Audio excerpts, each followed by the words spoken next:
O tema da mensagem de hoje vai ser as provações de Deus. E talvez esse tema possa ser um pouquinho dúbio, mas aqui é Deus provando os seus filhos e provando os corações dos homens. E nós precisamos ser provados? Sim, muitas vezes e de várias maneiras Deus precisa nos provar. E uma das razões pelas quais Deus nos prova era para revelar o estado do nosso coração. As provações, Deus, ao nos provar, Ele deseja nos mostrar exatamente como é que está o nosso coração, os nossos pensamentos, os nossos propósitos e os motivos de nossas ações. Eu pegando uma citação, quando uma pessoa falou sobre as provações de Deus, ele disse: não é Ele, Deus, quem precisa nos conhecer, mas nós, que necessitamos nos conhecer mais. Tornamo-nos estranhos a nós mesmos, muitas vezes em nossas vidas. Iludimos-nos achando que nos conhecemos, porém, somos sempre surpreendidos com facetas desconhecidas de nossa personalidade. Há uma passagem que vocês conhecem até de cor, que era em Jeremias, capítulo 17, versículo 9, Deus falando, enganoso é o coração mais do que todas as coisas e desesperadamente corrupto. Quem o conhecerá? Só que o versículo 10, poucas pessoas conhecem também de cor a passagem, que continua: eu, Senhor, esquadrinho o coração e provo os pensamentos, e isto para dar a cada um, segundo o seu proceder, segundo o fruto dos seus corações ou das suas ações. Davi, lá no Salmo 139, vocês conhecem também, versículos 23 e 24, Davi chega para Deus e diz: sonda-me, ó Deus, e conhece o meu coração. Prova-me e conhece os meus pensamentos. Vê se há em mim algum caminho mau e guia-me pelo caminho eterno.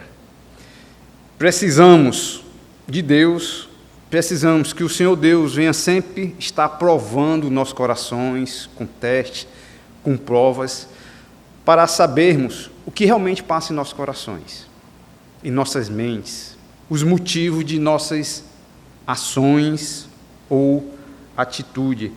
Precisamos sempre estar com esse teste de Deus para conosco, para sabermos se há pecado em nossas vidas, para sabermos também os motivos que passa em nossos pensamentos, o que realmente nós somos.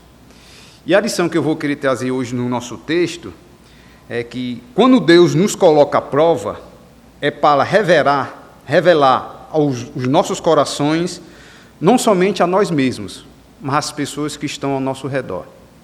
Deus, quando nos coloca à prova, é para revelar os nossos corações, não somente para nós mesmos, mas para as pessoas que estão à nossa volta. E como é que Deus faz isso? Ele faz isso de várias maneiras. E algumas vezes é um teste bem simples. Outras vezes são provas de fogo. O que nós vamos ver hoje aqui é um teste bem simples que Deus fez com a família do recabista. Quem são esse povo, E Deus fez um teste bem simples com a família do recabista. Isso se encontra em Jeremias, capítulo 35. Eu quero que vocês me acompanhem. Jeremias, capítulo 35. Vamos ver aí um pequeno teste, uma pequena prova que o Senhor Deus fez com essa família. Jeremias, capítulo 35. Nós vamos ler inicialmente os versículos de 1 até o 5. Jeremias 35, versículos de 1 até o 5, diz assim a palavra de Deus. Palavra que do Senhor veio a Jeremias, nos dias de Joaquim, filho de Josias, rei de Judá. Vai à casa do recabista, ou dos recabistas, fala com eles, leva-os à casa do Senhor, a uma das câmaras, e dá-lhes vinho a beber. Então tomei a Jaçanias, filho de Jeremias, filho de Abazinias, aos irmãos e a todos os filhos dele, e a toda a casa dos recabistas. E os levei à casa do Senhor, a uma câmara dos filhos de Amã, filho de Gigdalias, homem de Deus, que está junto à câmara dos príncipes, e sob Maacéias, filho de Salum, guarda do vestíbulo. E pus diante dos filhos da casa dos recabistas taças cheias de vinho e copos, e lhe disse, bebei vinho. Então, qual foi o teste, ou qual foi a prova que o Senhor Deus fez com a família dos recabistas? Que aconteceu poucos anos antes dos judeus serem levados para o exílio. O exílio acontece no capítulo 39 de Jeremias, 4 capítulos depois. Então, isso aqui aconteceu poucos anos antes deles serem levados para o exílio. E Deus chega para Jeremias que levasse a família toda para o templo e oferecesse para eles vinho para beber. O teste era esse, era um teste bem simples. Mas só que essa família não bebia um vinho de maneira alguma. E Jeremias levou até algumas testemunhas lá no templo para fazer esse pequeno teste com eles. Uma família que não bebia vinho de jeito nenhum. E qual era o contexto aqui de Jeremias capítulo 35? Jeremias capítulo 35, Nabucodonosor já estava praticamente fazendo um cerco em Jerusalém, em Judá. Nessa época, ou nesse momento, a água era escassa, e para suprir a falta da água, o que é que se fazia? Bebia-se vinho. A falta d'água, bebia-se vinho, e beber vinho para os judeus era algo normal. Depois que eles entraram na terra prometida, eles bebiam vinho nas festas judaicas, como na Páscoa. Eles bebiam vinho nas refeições. Eles bebiam vinho nos casamentos. Nos antigos funerais, peguei uma citação, diz que era normal beber vinho para pessoas que eram próximas do falecido, que era chamado de cálice de consolação. E hoje os judeus bebem vinho quando seu filho é circuncidado, bebe-se vinho no nascer do sol e no pôr do sol do sábado. O que eu estou querendo passar aqui é que, desde o começo, beber vinho para o judeu era algo normal. Não havia uma proibição direta para os judeus de não beberem vinho. É como nós bebemos o nosso suco, o nosso leite, o nosso café em nossas refeições. Ninguém vai se escandalizar porque você está bebendo suco, um café, um leite nas suas refeições. E também naquela época os judeus não se escandalizavam por ver um outro judeu beber vinho. Era normal, muito normal. Mas essa família aqui não bebia vinho de jeito nenhum. E à primeira vista, você olha assim, que testezinho leve que Deus fez com essa família. Nem se compara com o teste que Deus fez com Abraão, quando Deus pediu para ele sacrificar o seu próprio filho. Nem se compara com as minhas provações que eu tenho tido ao longo dos anos, e provavelmente nem com as suas. As suas provações, as minhas, são bem maiores do que essa aqui. Nem se compara. E à primeira vista, parece que é algo muito simples. Uma provação muito simples, um teste muito simples. À primeira vista. Mas tinha muita coisa envolvida nesse teste. Bebam vinho. Vamos ver qual foi a reação dessa família. Versículo 6 até o 11. Diz assim, versículo 6. Mas eles disseram, não beberemos vinho, porque Jonadab, filho de Recabe, nosso pai, nos ordenou: nunca, jamais beberei vinho, nem vós, nem vossos filhos. Não edificareis casa, nem fareis sementeiras, mas não plantareis, nem possuireis vinha alguma, mas habitareis em tendas todos os vossos dias, para que vivais muitos dias sobre a terra, em que viveis peregrinando. Obedecemos, pois, a voz de Jonadab, filho de Recabe, nosso pai, em tudo quanto nos ordenou, de maneira que não bebemos vinho em todos os nossos dias, nem nós, nem nossas mulheres, nem nossos filhos, nem nossas filhas, nem edificamos casas para a nossa habitação. Não temos vinha, nem campo, nem semente, mas habitamos em tenda. E assim obedecemos em tudo. E tudo fizemos segundo nos ordenou Jonadab, nosso pai. Quando, porém, Nabucodonosor, rei da Babilônia, subiu a esta terra, dissemos: vinde e refugiemo-nos em Jerusalém, por causa do exército dos caldeus e dos sírios, e assim ficamos em Jerusalém. E qual foi a atitude dos recabistas? Eles se recusaram, eles se negaram a beber vinho, que Jeremias, através de uma ordem de Deus, ou de uma orientação de Deus, os levou ao templo e Jeremias os ofereceu vinho. Eles aqui se recusaram. E o motivo principal foi por causa do seu pentavô. Aqui foram 10 gerações. Jonadab, como diz o versículo 8, proibiu os seus filhos, as suas filhas, as suas mulheres, toda a sua descendência, a não beberem vinho. E aqui fazia praticamente 300 anos depois que essa ordem foi dada. E o versículo 8 diz, essa família disseram para Jeremias: obedecemos, pois, a voz de Jonadab, filho de Recabe, nosso pai, em tudo quanto nos ordenou, de maneira que não bebemos vinhos em todos os nossos dias, nem nós, nem nossas mulheres, nem nossos filhos e nem nossas filhas. Eles se recusaram totalmente de beber vinho que o profeta Jeremias tinha oferecido a ele, só por questão de obediência, porque estava obedecendo uma ordem do seu pentavô, 300 anos atrás, que Jonadab ordenou para todos os seus filhos não beberem vinho.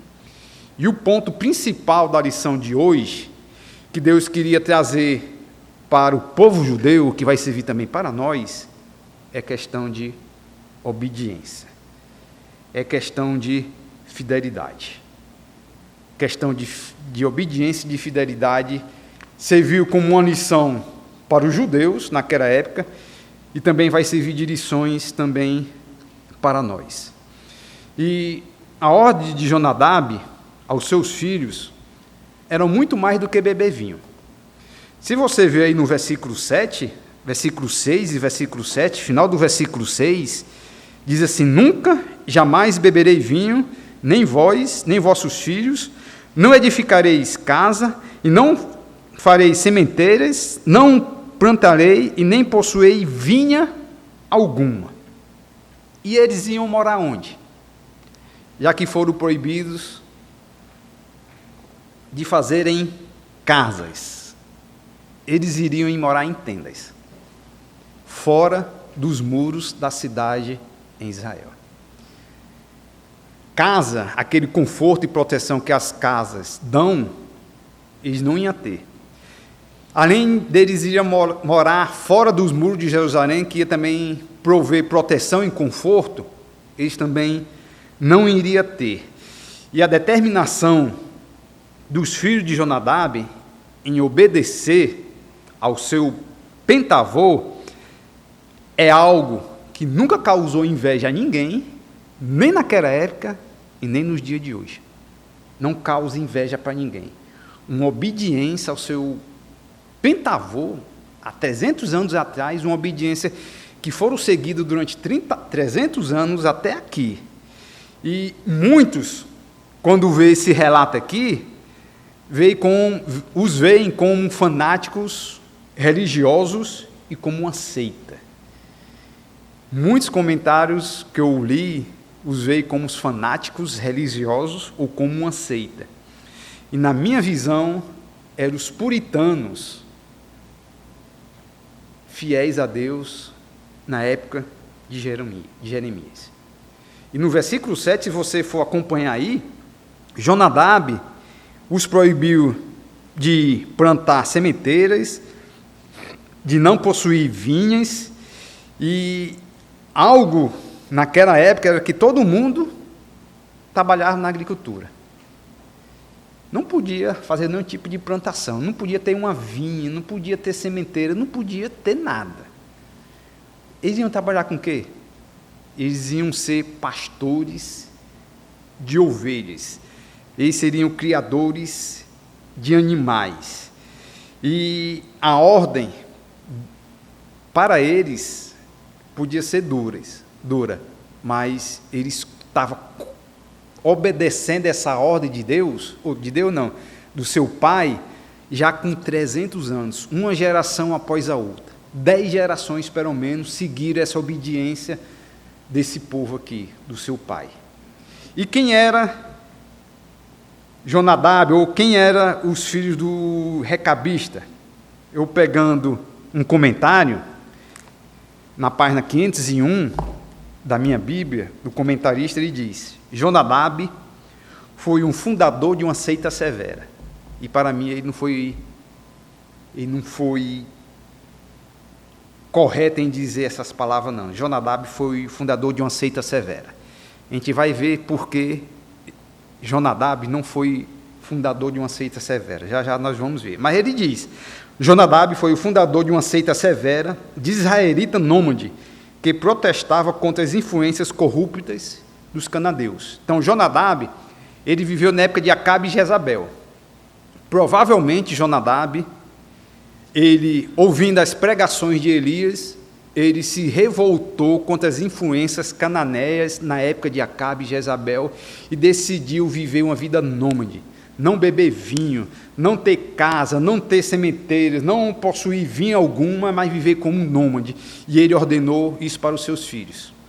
Tem um comentário que é do Antigo Testamento, interpretado versículo por versículo, do Chaplain Norman. Ele diz que essa família eram fanáticos religiosos. Não concordo.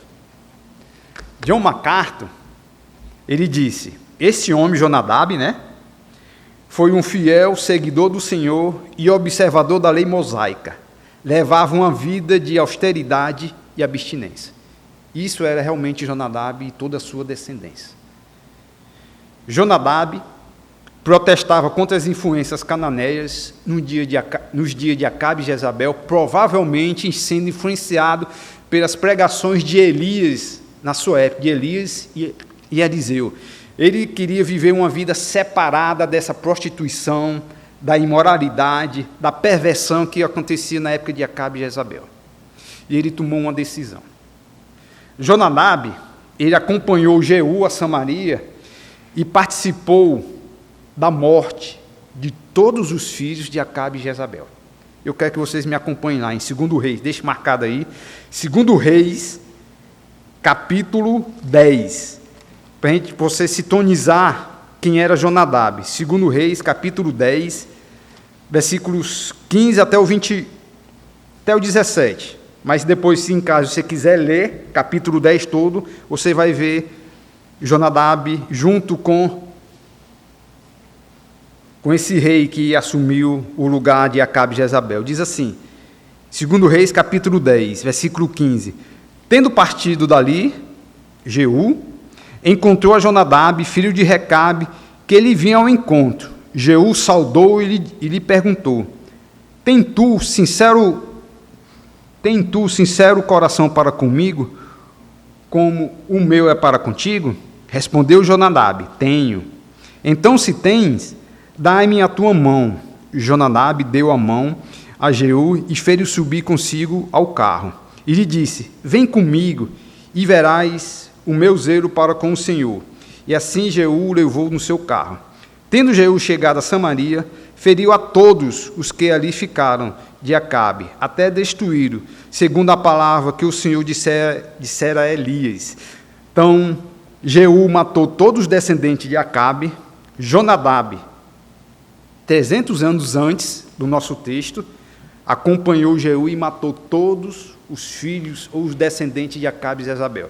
Se você depois quiser ler o capítulo 10, você vai ver que Jonadab acompanhou Jeú e destruiu todos os profetas de Baal lá em Israel. E não só destruiu, mas destruiu o templo todo. Destruiu foi tudo, junto com Jeú. E Jonadab estava aqui presente. Jeú foi que matou Jezabel, atropelando ela depois que ela caiu da sua torre. E Jonadab estava presente. E Jonadab já era conhecido, naquela época, 300 anos antes, do rei Jeú. E Jonadab era um homem piedoso e zeloso para com Deus, e ele viveu aproximadamente 300 anos antes do nosso texto. E voltando para Jeremias capítulo 35, quem era Jonadab? Qual era a sua descendência? Se lembra do sogro de Moisés? Ele era descendente do sogro de Moisés, da família do sogro de Moisés. Ele não era um israelita de sangue, mas ele era um estrangeiro dentre o povo que estava protestando contra as influências perversas, idólatras, imorais de Acabe e Jezabel. E a obediência dos filhos de Jonadab era total em todos os aspectos, em todo o tempo e da parte de todos, sem exceção, durante 300 anos. E Deus vai usar essa lição de obediência de uma família que foi obediente ao seu pai. Qual foi o resultado da obediência de Jonadab? Mas vamos já chegar lá, versículos 12 até o 19. Voltando a Jeremias, capítulo 12, Deus querendo pegar a lição ou da obediência dos filhos de Jonadab, diz o versículo 12 até o 14, diz assim, Jeremias 35, versículo 12. Então veio a palavra do Senhor a Jeremias, dizendo: assim diz o Senhor dos Exércitos, o Deus de Israel, vai e dize aos homens de Judá e aos moradores de Jerusalém: acaso nunca aceitareis a minha advertência para obedecer às minhas palavras? Diz o Senhor. As palavras de Jonadab, filho de Recabe, que ordenou a seus filhos não beberem vinho, foram guardadas até o dia de hoje. Não beberam, antes obedeceram às ordens de seu pai. A mim, porém, que começando de madrugada vos tenho falado, mas não me obedecestes. E aqui Deus usando o exemplo dessa família para trazer uma repreensão e uma ilustração viva para todo o povo. Como foi dito, a obediência dessa família era total em todos os aspectos, em todo o tempo, da parte de todos, sem exceção.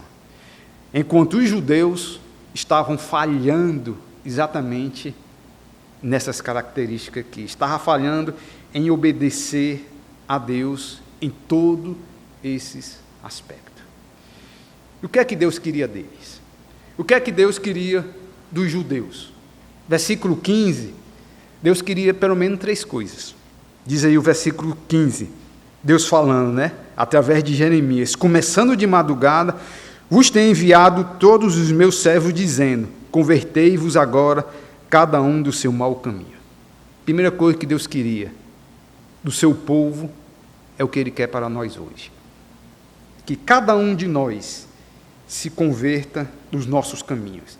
Que cada um de nós possamos avaliar perante Deus, perante a palavra de Deus, e dizer: Senhor, esse caminho é mau?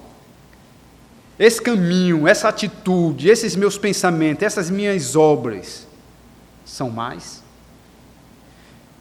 Senhor, para que eu consiga mudar as minhas ações de acordo com a Tua palavra. Era isso que Deus estava chamando o povo de Israel, e Ele nos chama exatamente para avaliarmos os nossos caminhos, ver o que é certo e o que é errado. E se for errado, se converta.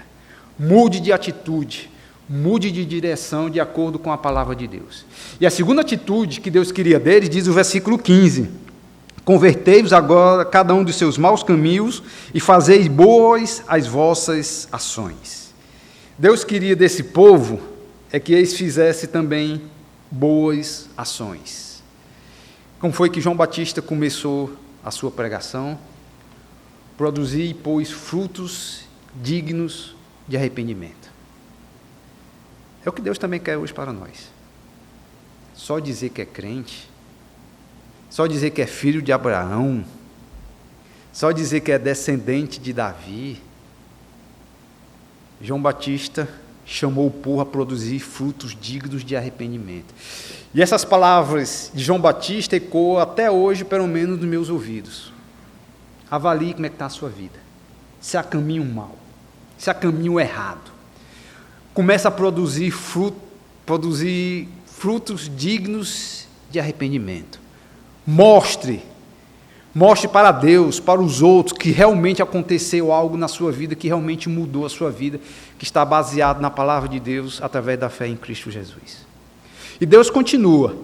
Ele diz no versículo 15, convertei-vos agora, cada um do seu mau caminho, fazei boas obras, fazei boas as vossas ações, e não sigais as outros deuses para servi-los. Assim ficarei na terra que eu vos dei a vós outros e a vossos pais.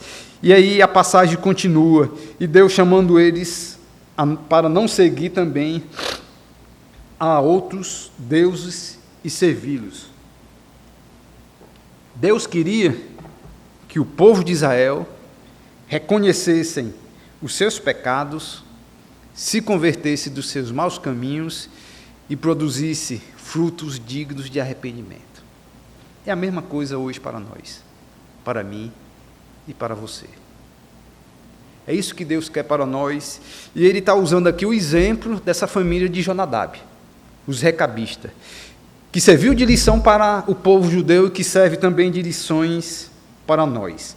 E as influências cananeias, ou as influências de Acabe e Jezabel, elas perduram até o dia de hoje. Idolatria, imoralidade, perversão em nosso meio. O mundo hoje está mergulhado em tudo isso. E Deus quer que nós venhamos a nos afastar dessa idolatria, imoralidade e perversão que existiu na época de Jonadab, que existiu na época de Jeremias e que existe até os dias de hoje e vai continuar até o dia da volta de Cristo. E essa família está servindo de lição também para nós. Mas o que Deus quer hoje para as nossas vidas também é uma vida de santidade, é uma vida de pureza, é uma vida de humildade. A família de Jonadab, eles sacrificaram todo o seu conforto, todo o bem que eles poderiam ter. Eles preferiram viver uma vida humilde, em cabanas. Não desejaram ter riquezas, mas em obedecer ao seu pai. Foram fiéis e quiseram viver uma vida separada da imoralidade, da perversão e da idolatria. E Deus também quer isso de nós. E muitas vezes nós precisamos ouvir as vozes dos Jeremias que se levantam em nosso meio, as vozes de Elias ou de Eliseu, nos chamando para uma vida de santidade, uma vida de pureza, mas também uma vida de humildade. Qual foi a atitude dos judeus? Final do versículo 15, diz assim, Deus falando através de Jeremias: mas não me inclinastes os vossos ouvidos, nem me obedecestes a mim. O povo não se inclinaram os seus ouvidos a Deus e nem obedeceram a Deus.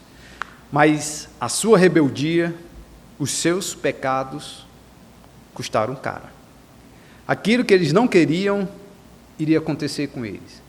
O próprio Deus iria trazer o mal que eles não queriam. versículos 16 e 17, continuando, diz assim: visto que os filhos de Jonadab, filho de Recabe, guardaram o mandamento de seu pai, que ele lhes ordenara, mas este povo não me obedeceu, por isso, assim diz o Senhor, o Deus dos exércitos, o Deus de Israel: eis que trarei sobre Judá e sobre todos os moradores de Jerusalém todo o mal que falei contra eles, pois lhes tenho falado e não me obedeceram, clamei a eles e não me responderam.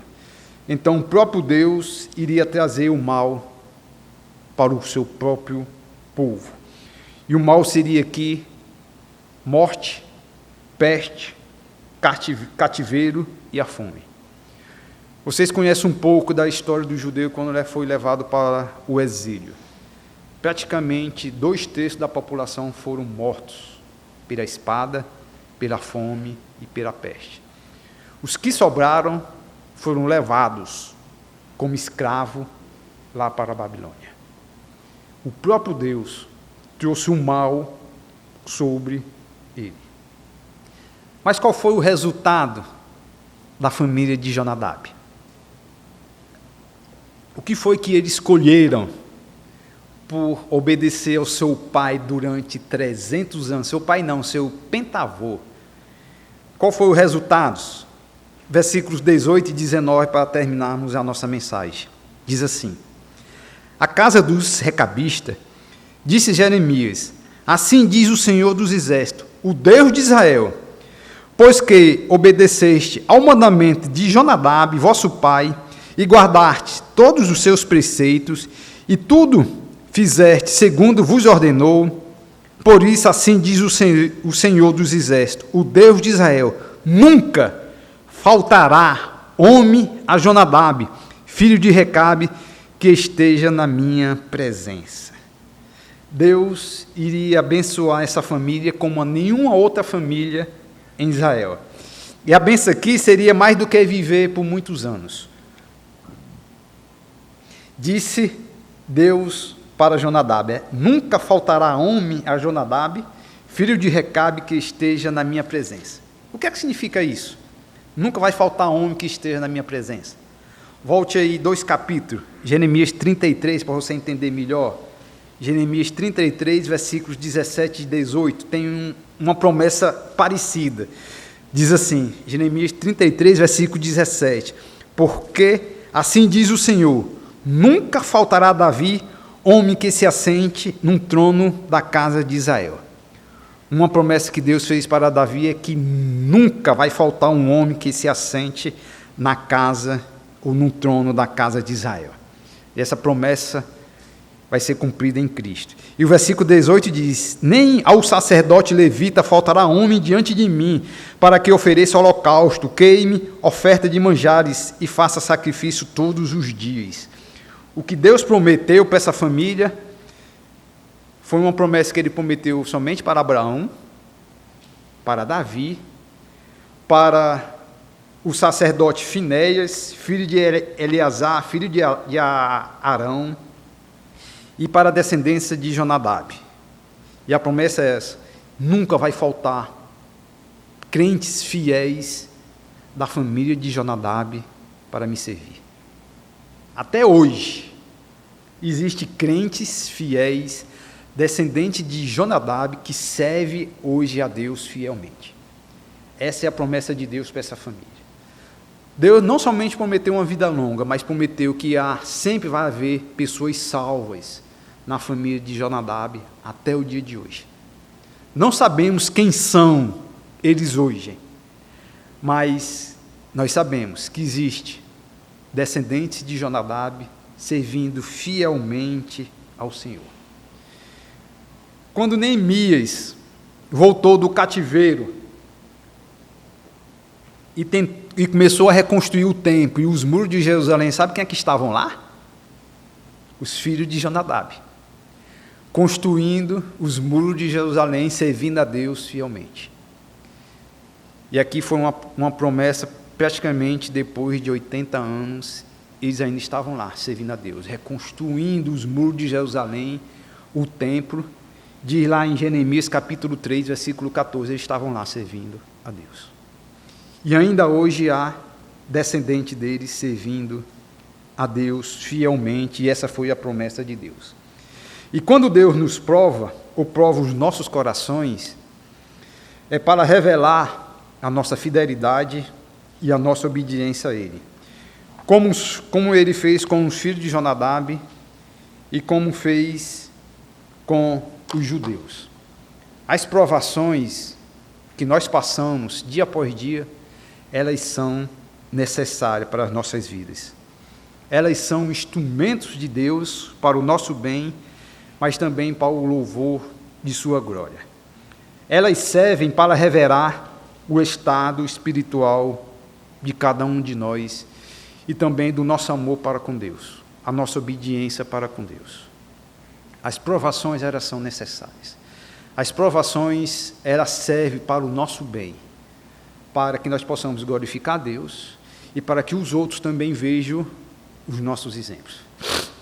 E eu queria terminar com uma passagem lá do Novo Testamento que vai chamar a igreja, vai chamar todos os crentes a ter essa mesma atitude da família de Jonadab, a terem o mesmo procedimento, para terem a mesma vida de obediência, de santidade e pureza.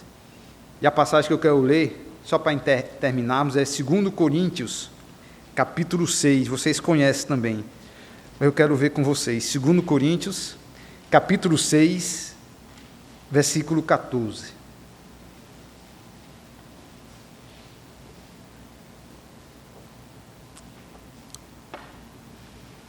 E vejam que os recabistas estão aqui, os descendentes dos filhos de Jonadab também estão aqui. Diz assim, 2 Coríntios capítulo 6, versículo 14, não vos ponhais em julgo desigual com os incrédulos. Eu acho que tem aqui os recabistas. Porquanto, que sociedade pode haver entre a justiça e a iniquidade? Que comunhão da luz com as trevas? Que harmonia entre Cristo e o maligno? Ou que união do crente com o incrédulo? Que ligação há entre o santuário de Deus e os ídolos? A família de Jonadab estão aqui. Porque nós somos santuários do Deus vivente, como ele próprio disse, habitarei e andarei entre eles, e serei o seu Deus, e eles serão o meu povo. Por isso, família de Jonadab, por isso, cada um de nós, retirai-vos do meio deles, separai-vos, que nós tenhamos uma vida de santidade, de pureza, de obediência. Diz o Senhor, não toqueis em coisas impuras, e vos recebereis, serei vosso pai, e vós sereis para mim filhos e filhas, diz o Senhor, o Todo-Poderoso. Tendo, pois, ó amados, tais promessas, purifiquemos de toda impureza, tanto da carne como do espírito, aperfeiçoando a nossa santidade no temor de Deus. Então, avalie cada um de nós as nossas vidas, se nós estamos tendo uma vida de obediência. Se nós realmente temos uma vida de compromisso com a palavra de Deus, com o nosso Deus, com o Senhor Jesus Cristo, mas também com a sua igreja. Que nós não venhamos a imitar os judeus nessa área, tampando os nossos ouvidos, ficando escandalizados quando Deus levanta Jeremias, Isaías em nosso meio para nos repreender duramente, que nós possamos sempre estar avaliando a nossa vida. Senhor, se essa palavra que foi dita foi dura, que eu não venha tampar os meus ouvidos como os judeus, mas que eu possa avaliar se ela está vindo de Ti através da Tua palavra, que eu possa ter a mesma atitude dos filhos de Jonadab, procurar ter uma vida de santidade, uma vida de pureza, uma vida que tenha compromisso realmente contigo, Senhor, com a Tua obra e com a Tua igreja. É isso que Ele quer de cada um de nós. Vamos orar. Santo Deus, amado bom Pai, Te louvamos, Senhor, e Te agradecemos pela Tua misericórdia, pela Tua palavra, Senhor, que tem nos ensinado Te louvamos e te agradecemos por essa família de Jonadab, Senhor, que foram fiéis depois de 300, 400, e até hoje, Senhor, Tu tem preservado a sua descendência fielmente, Senhor, e cremos que cada um deles estão Te servindo naqueles que Tu escolheste, Senhor. E ser conosco, Senhor, que nós possamos pegar essa lição para nós, Senhor, e termos uma vida de compromisso para contigo, de obediência, e nos separarmos, Senhor, desse mundo pervertido e corrupto. Te peço essas coisas em nome do Teu Filho amado, Jesus Cristo. Amém. Então, até a noite.